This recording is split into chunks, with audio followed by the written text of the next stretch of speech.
Okay, mouthpieces. Mouthpieces, I don't know a real tuba player who doesn't have a whole bunch of them because they've tried a bunch of different things looking for the most thing that's going to be the most successful for them. And I certainly have a lot of them that I've collected over the years and tried a few times here and there. And I even mentioned that in this pouch right here, I have four of them. One of them is the PT88. I use this mouthpiece on my larger tubas, the C and B flat full size. I got a 6/4 tuba to use, and um, this gets a great tone for me, and great tone, great sound, great response. I've used this mouthpiece for over 20 years. And really the mouthpiece you're looking for, I mean, I just have a general philosophy that make it big enough that you can put a whole lot of air through it. And that's all, you know.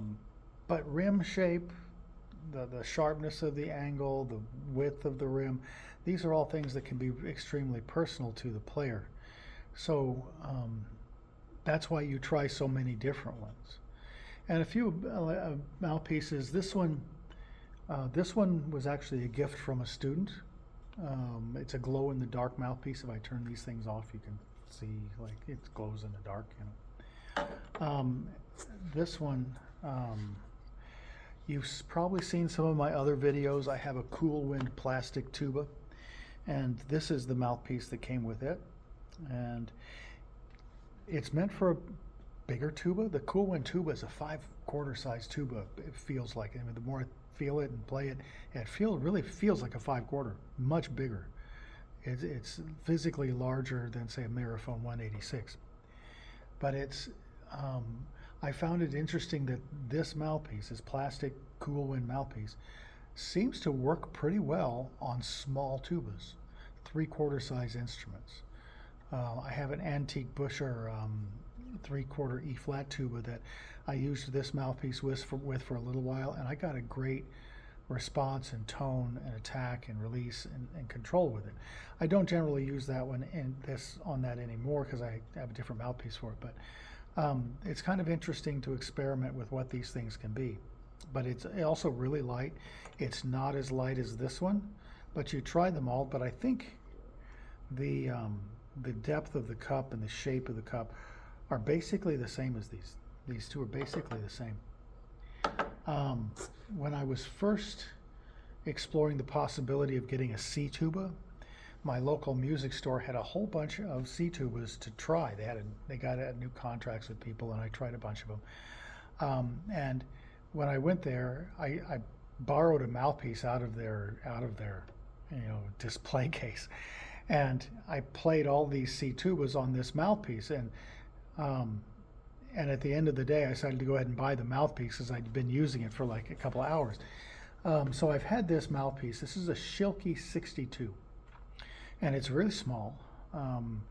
It's not far removed from a bass trombone or a deep euphonium mouthpiece.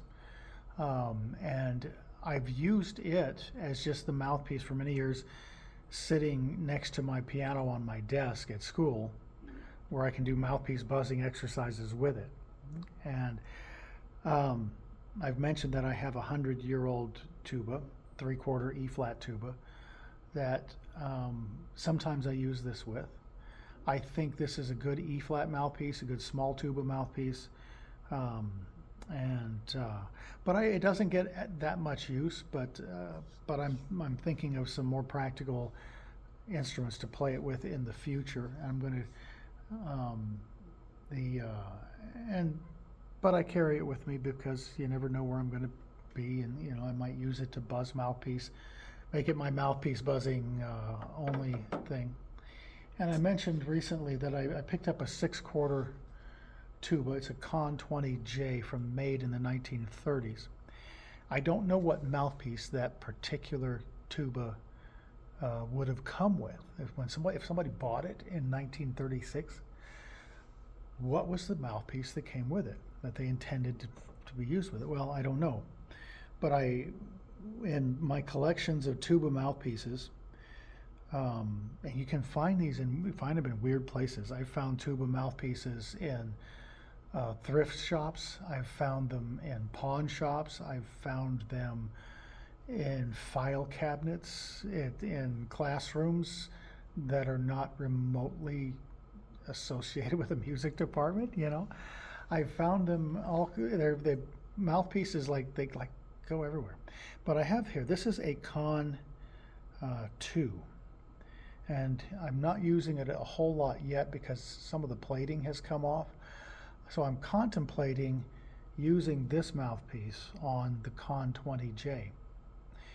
It's very deep. It's a deep cup, and when I compare it to the PT88, it's not. It's not exactly as deep as the PT88. It's about a millimeter shallower. But I might try using this one on the 6/4 on the Con 20J to see what kind of sound it gets. I'm probably sticking with the PT88. But I like to experiment with things. I once went to a used musical instruments store, and they had a whole display case full of 110-year-old tuba mouthpieces, Cons, Yorks, mostly Cons and Yorks, and I went ahead and bought them all, and I've got them on. I still have them on my shelf. This was 25 years ago. I still have them on my shelf at home, and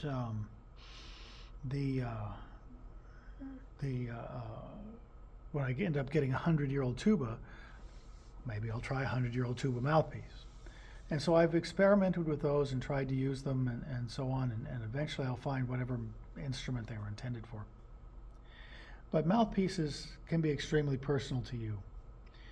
One of my teachers years ago said that if you're playing a small, light tuba, you can counterbalance the smallness and lightness of the sound with a heavier mouthpiece. And if you're playing a really heavy tuba, big, heavy thing, go for a lighter mouthpiece.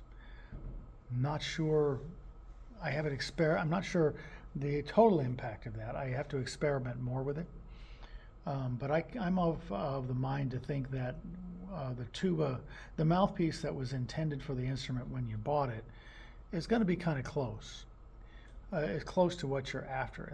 But if not, then you experiment and find other things. So there's a lot of things, a lot of talk, but about mouthpieces. But the thing is to explore them, see what you can come up with, and see what's going to sound the best for you. And don't give up on your sound too quickly. Your face will adapt to any mouthpiece, and you'll get a good sound. In fact, you'll get a great sound if you're doing the consistent mouthpiece buzzing.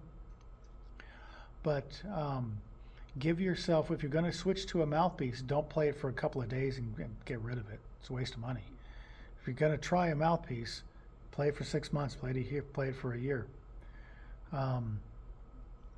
There's some mouthpieces I have on my shelf that I tried for that long and don't touch them anymore. And so, but you got to experiment. Mouthpiece experimenting is all cool. There we go. That's a little word about mouthpieces.